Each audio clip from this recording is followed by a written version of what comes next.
মানে বিশ্বের সবচেয়ে বড় ফিতনা ছিল দ্বিতীয় বিশ্বযুদ্ধ। তার আগে একটা হয়েছে প্রথম বিশ্বযুদ্ধ, যেখানে প্রায় কয়েক কোটি মানুষ মারা গেছে, আর সেকেন্ড ওয়ার্ল্ড ওয়ারে আরও বেশি মানুষ মারা গেছে।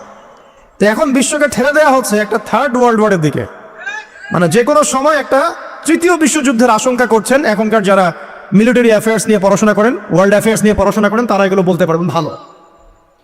বিশ্বকে একটা খাদ্য মন্দার দিকে ঠেলে দেওয়া হচ্ছে, বিশ্বকে একটা দুর্ভিক্ষের দিকে ঠেলে দেওয়া হচ্ছে, এবং মহামারীর মধ্য দিয়ে অলরেডি কিন্তু আমাদের বিভিন্ন দেশের ইকোনমিক অবস্থা ভালো না, তার উপরে খাদ্য সংকট, তার উপরে যে বৈশ্বিক যুদ্ধগুলো, আমদানি রপ্তানি বন্ধ হয়ে যাচ্ছে, তেল গ্যাসের দাম বেড়ে যাচ্ছে, জনগণ হাহাকার করছে। এই পলিটিক্যাল গ্লোবাল অ্যাফেয়ার্সের ফিতনা এগুলো। তা আপনাকে এই জন্যই প্রথমে আমি একটা কথা বললাম যে ফিতনাময় একটা পরিবেশে একজন মুমিন যার অন্তর্দৃষ্টি আছে, যে কোরআন এবং সুন্নাহ দিয়ে এই বিশ্বের এই রহস্যগুলো উদ্ঘাটন করতে পারে, সে ভালো থাকতে পারে না। তার মনটা সবসময় কিন্তু মানে ব্যাকুল থাকবে যে কিভাবে এসব সমস্যা থেকে নিজে উত্তরণের পথ খুঁজতে পারি, আর আমার পরিবারকে বাঁচাতে পারি, আর আমার জনগণকে বাঁচাতে পারি। আর যদি আপনি আত্মকেন্দ্রিক হন, স্বার্থপর হন, তাহলে নিজের চটকায় তেল দিবেন, নিজে ভালো থাকলেই বাপের নাম। তো দেখুন, এই জামানার কথাই নবীজি বলছেন সাল্লাল্লাহু আলাইহি ওয়াসাল্লাম, তোমাদের সামনে এমন একটা যুগ আসছে, নবীজি বলছেন জামানা সাবরিন, কঠিন জামানা, যে জামানায় ঈমান নিয়ে চলাটা হবে হাতের মধ্যে আগুন নিয়ে চলার মতো। তো নবীজি বলছেন ওই সময়ে সাহাবী জিজ্ঞাসা করছেন, ইয়া রাসূলুল্লাহ, আমি ওই সময় কি করব? ওই সময় আমি কি করব, আমাকে কি পরামর্শ দিচ্ছেন? নবী সাল্লাল্লাহু আলাইহি ওয়াসাল্লাম বলছেন, হে আমর ইবনে আস, তুমি ওই সময়ে বাড়িতে অবস্থান করো, বাসায় থাকো, বিনা প্রয়োজনে বাড়ির বাইরে এসো না। ওই সময় তুমি নিজের পাপের জন্য আল্লাহর কাছে ক্রন্দন করতে থাকো, বিনা প্রয়োজনে বাড়ির থেকে বের হয়েও না। আর মানুষের সাথে এত বেশি মেলামেশা করো না, নিজে তোমার আমল, তোমার গুনাহ নিয়ে ব্যস্ত থাকো, তোমার পাপের জন্য আল্লাহর কাছে কান্নাকাটি করো, ইনশাল্লাহ তুমি নাজাত পেয়ে যাবে। এটা একটা অপশন, মানে ফিতনাময় পরিবেশে আপনি কিভাবে বাঁচবেন, এটা একটা অপশন। আরেকটা হাদিসে কি নবী সাল্লাল্লাহু আলাইহি ওয়াসাল্লাম বলছেন যে যখন এমন ফিতনাময় পরিবেশ আসবে, তখন যদি তোমরা এই আমর বিল মারুফ নাহি আনিল মুনকার, সৎ কাজের আদেশ, অসৎ কাজের নিষেধ, আমার সুন্নতের উপর অটল থাকতে পারো, তাহলে তোমরা 50 জন শহীদের নেকি পাবে। সাহাবায়ে কেরাম বলছেন, ইয়া রাসূলুল্লাহ, আমিনহুম আও মিন্না, তাদের মধ্যে 50 জন নাকি আমাদের মধ্যে 50 জন শহীদ? নবী করিম সাল্লাল্লাহু আলাইহি ওয়াসাল্লাম বলছেন, বাল মিনকুম, বরং তোমাদের মধ্যে 50 জন শহীদ। এটা অপশন নাম্বার 2। এক কি বললাম, আপনি নিজেকে নিয়ে ব্যস্ত থাকেন, বাসায় থাকেন, বিনা প্রয়োজনে বাড়ির থেকে বের হবেন না, মানুষের সাথে কম মেলামেশা করেন, এবং নিজের পাপের জন্য আল্লাহর কাছে কান্নাকাটি করেন, নিজের আমল নামা নিয়ে ব্যস্ত থাকেন, ইনশাআল্লাহ নাজাত পাবেন। 2 নম্বর, যদি আপনার কাছে আরও বেশি যোগ্যতা থাকে এবং আপনি আরও বেশি সাহসী হন এবং আপনি উম্মার, দেশের জনগণের কল্যাণ কামনা করেন, তাহলে অন্যদেরকেও এই ফিতনাময় পরিবেশে টিকে থাকার ফর্মুলা বলে দেন। এখানে সবর করেন, আমর বিল মারুফ নাহি আনিল মুনকারের কাজ করেন, আল্লাহ পাক আপনাকে ইনশাআল্লাহ 50 জন শহীদ সাহাবীর নেকি দিবেন সব। আরো অপশন আছে। কি অপশন? ওই যে আসহাবুল কাহফ কি করেছিল, একটা ফিতনাময় পরিবেশ থেকে নিজেরা আস্তে করে সরে গিয়েছে। যখন আপনি পরিবেশকে পরিবর্তন করতে আর পারছেন না, দাওয়াত দিয়েও কোনো কাজ হচ্ছে না, মানুষ কথাও শুনছে না, জুলুম নির্যাতন বাড়তেই আছে, টিকে থাকা মুশকিল, তখন তাদের হিসেবের দায়িত্ব আল্লাহর উপর ছেড়ে দেন, আপনি ওখান থেকে ডিসকানেক্টেড হয়ে যান। হয়তো আপনার কাছে মনে হচ্ছে না এখন ওই যুগ আসে নাই, কিন্তু আমি আপনাকে বলে দেই যে কোরআন এবং সুন্নাহর চোখ দিয়ে যদি আপনি দেখতে শেখেন এবং বর্তমান বিশ্বের প্রেক্ষাপটটা অ্যানালাইসিস করার যোগ্যতা আপনি অর্জন করেন কোরআন সুন্নাহর চোখ দিয়ে, আপনি বুঝতে পারবেন সেই সময় অনেক আগেই চলে এসেছিল। এখন ফিতনা এবং ফাসাদময় এই পরিবেশে আমরা কি করতে পারি, ছোট স্কেলে, বড় স্কেলে না, ছোট স্কেলে। আমি আজকে বড় বিষয় নিয়ে কথা বলতে আসি নাই, কারণ আমি চিন্তা করলাম যে আসলে প্রথমে যদি ব্যক্তিকেন্দ্রিক বিষয়টা ঠিক না হয়, বড় বিষয় আলোচনা করে কোনো লাভ নাই। আগে ব্যক্তি যদি ঠিক না হয়, বড় বিষয় আলোচনা করে আসলে কোনো লাভ নাই, আপনারা বুঝবেনও না, মাথার উপর দিয়ে চলে যাবে। এখন গ্লোবাল অ্যাফেয়ার্স নিয়ে কথা বলে খুব একটা ফায়দা নাই আপনাদের। এখন ইকোনমিক পুরো এই সুদভিত্তিক সিস্টেম আপনি চেঞ্জ করতে পারবেন না, এবং পুরো যে তাগুতি ব্যবস্থা আপনি চেঞ্জ করতে পারবেন না। আপনি কি করতে পারবেন? আপনি নিজেকে পরিবর্তন করতে পারবেন, আপনার পরিবারকে পরিবর্তন করতে পারবেন। এতটুকু আপনার পক্ষে এখন পর্যন্ত সহজ, ঠিক না? ঠিক কথা, এটা আপনি এখন করতে পারবেন। তো এটার ফর্মুলা কি? ফর্মুলা ঘাটতে গিয়ে আল্লাহ পাক আমার মাথার মধ্যে একটা হাদিস নিয়ে এসে দিলেন, কারণ আমি বিশ্বাস করি যে আপনারা বলছেন মৌলানা আল্লামা, আমি আসলে এমন কিছু নই। এই কথাগুলো আসলে আমার সাথে যায় না। আমি নিতান্তই একজন ছোট মানুষ এবং তালেবে ইলম, জ্ঞানের পথের পথযাত্রী। আর আমি তালেবে ইলম হয়ে থাকতে চাই। আমি মুফতি হই, আমি মুহাদ্দিস, মুফাসসির বা এই যে শব্দগুলো আপনারা বলছেন, এমন কিছুই নয়। আসলে কিয়ামতের মাঠে আমি জান্নাতে যেতে পারবো কিনা আমি নিজেই জানি না। যখন কোনো মানুষ নিজেকে অনেক বড় মনে করা শুরু করবে, বুঝে নেবেন সে ইবলিসের আনুগত্য করা শুরু করেছে আর কি। কারণ ইবলিস বলেছিল, আমি খলাকতানি মিন নার ওয়া খলাকতাহু মিন তিন, আমাকে সৃষ্টি করেছেন আগুন দিয়ে, আদমকে সৃষ্টি করেছেন মাটি দিয়ে, আমি কেন আদমকে সিজদা করতে যাব? তো এটা ইবলিসের চরিত্র, আবা ওয়াস্তাকবার, সে উদ্ধত হয় এবং অহংকার প্রদর্শন করে। তো আমি মনে করি যে আমি কিছু বলি না, আল্লাহ রাব্বুল আলামিন আমাকে বলার তৌফিক দেন মাত্র, আলহামদুলিল্লাহ। তা আমার মাথায় একটা হাদিস আসছে, সকাল থেকে ঘুরছে। সেটা হচ্ছে, দেখুন, বারা ইবনে আযিব রাদিয়াল্লাহু আনহু থেকে বর্ণিত হাদিসটা আসছে এবং হাদিসটা বিশুদ্ধ। এখান থেকে আমি মূল আলোচনা যাচ্ছি যে একদিন আনসার মানুষদের মধ্যে, আনসার কারা? আমাদের আনসার বাহিনী। আনসার কারা? যারা মুহাজির সাহাবীদেরকে আশ্রয় দিয়েছিল মদিনায়, তাদেরকে কি বলা হয়? আনসার। তাহলে শব্দটা সুন্দর না? তাহলে আমাদের বাহিনীর নামটাও সুন্দর, মাশাআল্লাহ। তো আনসার সাহাবীদের মধ্যে একজন ইন্তেকাল করেছেন, ইন্না লিল্লাহি ওয়া ইন্না ইলাইহি রাজিউন। এখন তাকে দাফন করা হচ্ছে, আর নবী সাল্লাল্লাহু আলাইহি ওয়াসাল্লাম কবরের পাশে চুপ করে বসে পড়লেন। তার বসা দেখা দেখি বাকি সাহাবীরাও তাকে ঘিরে গোল করে বসে পড়লেন। তারা বলছেন, আমরা এমনভাবে এখানে বসেছিলাম যেন আমাদের মাথার উপরে পাখি এসে বসতে পারে, চুপচাপ, কোনো নড়াচড়া নাই। দেখেন রাসূলের সাথে বসার সুন্নত, দেখেন কোরআন এবং হাদিসের মাহফিলে বসার কিন্তু সুন্নত আছে। এখানে বসে দুনিয়াবি এত গল্পগুজব করা যাবে না, এই মোবাইল টোবাইল হাবিজাবি নিয়ে এত ব্যস্ত থাকা যাবে না, দিলের কান দিয়ে শুনতে হবে, ঠিক আছে? আদব আছে, না হলে কথা আপনার উপর তাসির করবে না। তারা এমনভাবে বসেছিলেন যেন মাথার উপরে পাখি বসতে পারে, সুবহানাল্লাহ। এবার নবী করিম সাল্লাল্লাহু আলাইহি ওয়াসাল্লাম বলছেন যে যখন মাইয়েতকে কবরে শোয়ানো হয় তখন সে তাকে দাফন করে যাওয়া ব্যক্তিদের হাঁটার খসখস আওয়াজ শুনতে পায়। এরপরে তাকে যখন শুইয়ে দেওয়া হয়, সে যদি মুমিন ব্যক্তি হয় তাহলে তার মাথার দিকে তার সালাত এসে দাঁড়িয়ে যায়।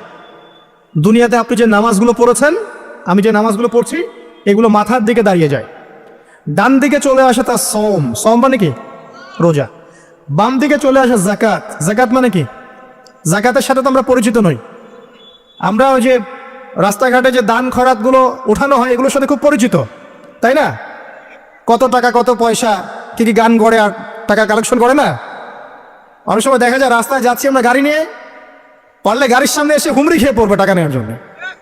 এইভাবে টাকা কালেকশন করতে কে শিখিয়েছে ইসলামে?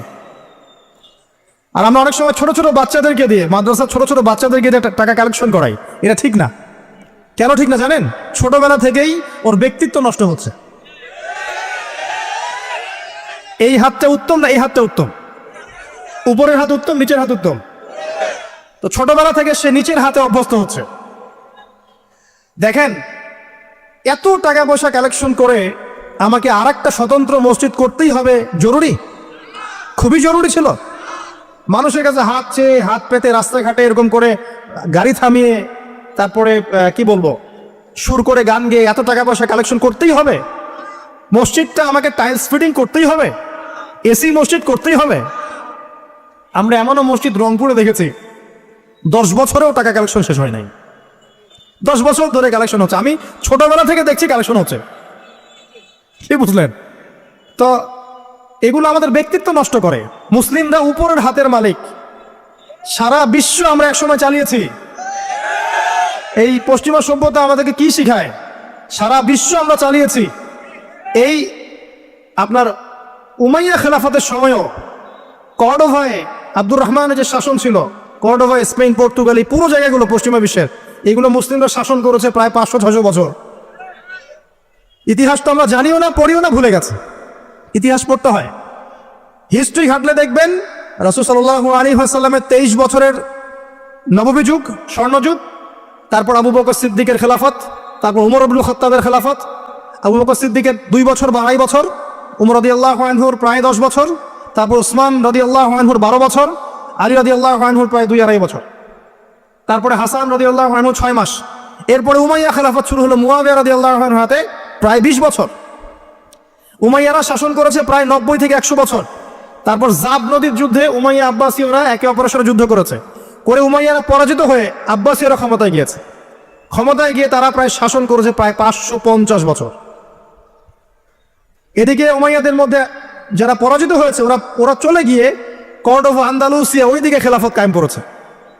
তারপরে আবার এদিকে ফাতেমি খেলাফত ছিল, উসমানীয় খেলাফত ছিল, তারপরে মিশরের তুলুনি একটা রাজবংশ ছিল, আমাদের সাবকন্টিনেন্টে মোগলরা ছিল, সারা বিশ্বে আমরাই ছিলাম।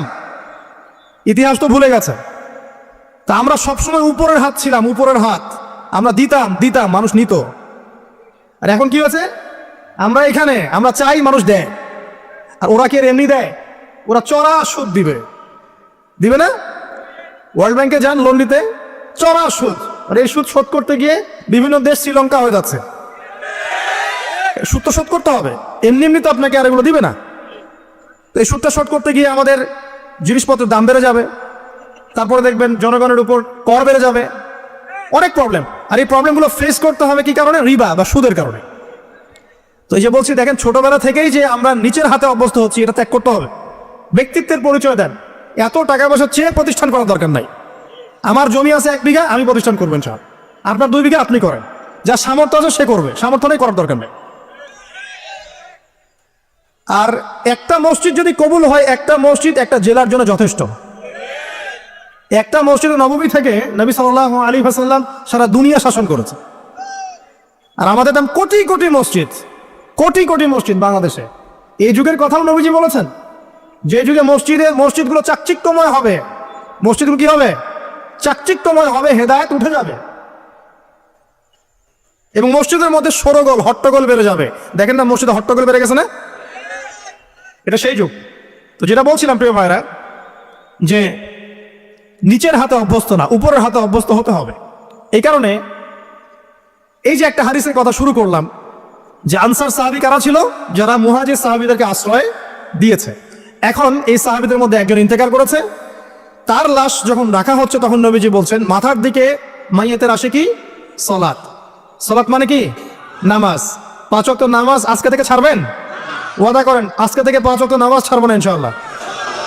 একটা হাদিস খালি বলি, মান তারাকা সালাতান মুতাআম্মিদান ফাকাদ কাফারা, মান তারাকা সালাতান মুতাআম্মিদান ফাকাদ কাফারা। আবার শুনেন, ক্বালা রাসূলুল্লাহ সাল্লাল্লাহু আলাইহি ওয়াসাল্লাম, মান তারাকা সালাতান মুতাআম্মিদান ফাকাদ কাফারা। আর মুআয বিন জাবাল রাদিয়াল্লাহু আনহু কে নবীজি বলেছেন, মান তারাকা সালাতান মুতাআম্মিদান ফাকাদ বারিয়াত মিন জিম্মাতিল্লাহ। যে ব্যক্তি নিজের উপর ফরজ নামাজ ছেড়ে দিল, সে কুফরি করলো। মুআয বিন জাবালকে নবী সাল্লাল্লাহু আলাইহি ওয়াসাল্লাম বলছেন, যে ব্যক্তি ফরজ নামাজ ইচ্ছা করে ছেড়ে দিল, সে ব্যক্তি আল্লাহর জিম্মা থেকে মুক্ত হয়ে গেল। নামাজ ছাড়বেন প্রিয় ভাই? 5 ওয়াক্ত নামাজ জামাতের সাথে ইনশাআল্লাহ। এই যাকাতই হচ্ছে আপনার ইসলামিক অর্থনীতির মূল ভিত্তি। কিভাবে জানেন? ব্যবসা এবং যাকাত এটা কি করে? এটা একটা মার্কেটের মধ্যে সম্পদ ঘুরতে থাকে। আমি বুঝাচ্ছি আপনাকে। মনে করেন আপনি ব্যবসা করছেন এবং যাকাত দিচ্ছেন। যাকাত কারা দিবে? যারা যাকাতের নিসাব পরিমাণ সম্পত্তি রাখে, মানে কিছুটা ধনী তারা। তো তারা ব্যবসা করছে, মাশাআল্লাহ। ব্যবসা যখন করে, ব্যবসায় কি থাকে? লাভ থাকে, লস থাকে, লাভ থাকে, লস থাকে। লাভও হতে পারে আপনার, লসও হতে পারে। আর সুদে কি? শুধু লাভ, লস আছে, লস নাই। পার্থক্য বোঝেন। এখন ব্যবসা যখন আপনি করবেন, এই টাকা বা মূল যে ক্যাপিটাল যেটা বলে অর্থনীতির ভাষায়, এটা মার্কেটের মধ্যে সার্কুলেট করতে থাকবে। আজকে আপনি ধনী, লাভ করেছেন, কালকে লস করবেন, এই ধন আরেকজনের হাতে চলে যাবে। সে আমার ব্যবসা করছে, সে লাভ করলে সম্পদ তার হাতে থাকলো, লস করলে আরেকজনের হাতে। মানে এই মানিটা, ক্যাপিটাল যেটা, এটা মার্কেটের মধ্যে ঘুরতে থাকে। আজকে কেউ ধনী, কালকে কেউ ধনী, আজকে কেউ ফকির, কালকে কেউ ধনী, এভাবে। এখানে আল্লাহ পাক যাকে ইচ্ছা হয় ধন দেন, যাকে ইচ্ছা হয় দরিদ্র করেন। এটা আল্লাহ পাক নিয়ন্ত্রণ করেন। আবার এর মধ্যে যারা ধনী হবে তারা আবার যাকাত দিবে। কাকে যাকাত দিবে? যে গরিব তাকে। এই কারণে অর্থনৈতিক সাম্য থাকবে এবং টাকা, ক্যাপিটাল মার্কেটে সার্কুলেট করতে থাকবে। এটা হচ্ছে ইসলামিক ইকোনমিক্স। বুঝতে পারছি না মনে হয়। আর রিবায় কি হবে? রিবায় কোনো লসের চান্স নাই। মানে এখানে ধনী আরো ধনী হতে থাকবে, গরিব আরো গরিব হতে থাকবে। প্লাস জাকাতও দিবে না, তখন সমাজের একটা অংশ অনেক ধনী হবে, আরেকটা অংশ একদম মাটিতে পড়ে যাবে, কোনো ব্যালেন্স হবে না। এই কারণে বিশ্বের একটা অংশ, ওই বিশ্বের একটা বড় অংশ যারা সুদখোর, যেখান থেকে সুদ এসেছে, ওইটা আস্তে আস্তে ধনী হয়ে গেছে এবং বিশ্বের বহু কান্ট্রি আস্তে আস্তে দারিদ্র্য সীমার নিচে চলে আসছে। এটা শুধু ব্যক্তির ক্ষেত্রেই নয়, এটা সমাজের ক্ষেত্রেই নয়, পুরো বিশ্বটা হচ্ছে। তো এই হলো রিবা এবং ব্যবসা ভিত্তিক জাকাত ভিত্তিক ইকোনমিক সিস্টেমের পার্থক্য, বেসিক ডিফারেন্স। রিবার মধ্যে আল্লাহ পাক তার হাত উঠিয়ে নেন, আল্লাহ পাক সেখানে আর ইন্টারফেয়ার করেন না, ঠিক আছে সুদ খাচ্ছ তুমি তোমার মতো চলো এখন। আর ব্যবসা ভিত্তিক ইকোনমিক্স চললে আল্লাহ পাক সেখানে কাউকে ধন দিবেন, কারো কাছ থেকে নেবেন, আপনার ধন নিয়ে আমাকে দিবেন, আমার ধন নিয়ে আপনাকে দিবেন। আর আমি যদি ধনী হই, আমি আমার জাকাত দিব, সেই জাকাতের টাকা আবার আপনার হাতে যাবে, কেউ না খেয়ে মরবে না। তো সামনে এই যে বলা হচ্ছে 2023 সাল, শুধু 23 সাল না, আমার অবজারভেশন 2026-27 পর্যন্ত একটা অর্থনৈতিক মন্দা চলতে পারে। বলবে কিছু কিছু লোক যে ভবিষ্যৎবাণী করতে যাওয়া, এটা ভবিষ্যৎবাণী নয়। আপনি বর্তমান সম্পর্কে খবর রাখেন না বলেই বর্তমানকে আপনার ভবিষ্যৎ মনে হচ্ছে। আমাদের অনারেবল মিনিস্টার যারা আছেন ওদেরকে জিজ্ঞাসা করেন, তাদেরকে জিজ্ঞাসা করেন, তারাও বলছেন যে 2023 সাল থেকে 26 সাল খাদ্যমন্দার মধ্যে যাও। দেখেন নাই, তারা এই কথা বলছেন কারণ তারা বুঝতে পারছেন ওয়ার্ল্ডের অবস্থা ভালো না। এখানে একটা সলিউশন বলছে, ইচ্ছা হলে আপনি গ্রহণ করতে পারেন, ইচ্ছা হলে নাও করতে পারেন। আমার তো চাপিয়ে দেওয়ার কোনো ক্ষমতা নাই। ফাযাক্কির ইন্নামা আনতা মুযাক্কির, আপনি শুধু উপদেশদাতা। লাস্তা আলাইহিম বিমুসাইতির, আপনি কারো প্রতি দারোগা নন। কি উপদেশ? এই যে জাকাত, যেটা জাকাত, আমাদের জাকাত যেটা আছে, এটাকে একটু বড় পরিসরে কালেক্ট করার চেষ্টা করতে হবে। করে যদি আমরা সুষ্ঠু বন্টন করতে পারি গরিবদের মাঝখানে, ইনশাআল্লাহ কেউ খাদ্য অভাবে মারা যাবে না ইনশাআল্লাহ। আল্লাহ পাক আমাদেরকে বোঝার তৌফিক দান করুন। এর পাশাপাশি তারা যেটা বলেছেন, ইকোনমিক সেকশনের লিডার যারা আছে তারা যেটা বলছেন এটা ঠিক বলছেন। তারা বলছেন কৃষিভিত্তিক অর্থনীতির কথা বলছেন, এটার সাথে আমি 100% একমত। কারণ আল্লাহ পাকের কোরআন, এই কোরআনের মধ্যে বেশিরভাগ যে অর্থনীতির কথা এসেছে তা হচ্ছে কৃষিভিত্তিক অর্থনীতি। এটা কি জানেন? হয়তো জানেন না। কোরআনে যত ইকোনমিক সিস্টেমের কথা আসছে তার মধ্যে সবচেয়ে বেশি এসেছে কৃষিভিত্তিক অর্থনীতির কথা, তারপর ব্যবসা এবং জাকাত। অতএব তারা ঠিকই বলেছেন, দেশের যারা ইকোনমিক সেকশনে গবেষণা করছেন তারা ঠিক কথাই বলেছেন যে কৃষিভিত্তিক অর্থনীতি হচ্ছে আমাদের অর্থনৈতিক মন্দা দূর করার অন্যতম উপায়। ঠিক বলেছেন, আমি একমত। তো জাকাত যেটা কথা বলছিলাম, বাম দিকে জাকাত আসবে, তো জাকাত আমরা দিব তো ইনশাল্লাহ ভাই। যাদের শোনেন, বাংলাদেশে এমন অনেক শিল্পপতি আছে যাদের একজনের জাকাতের টাকা দিয়ে একটা গ্রাম চলতে পারে। আর জাকাতের টাকা কিন্তু শুধু এক বছরে আসবে না, প্রতি বছরেই ঘুরে ঘুরে আসবে।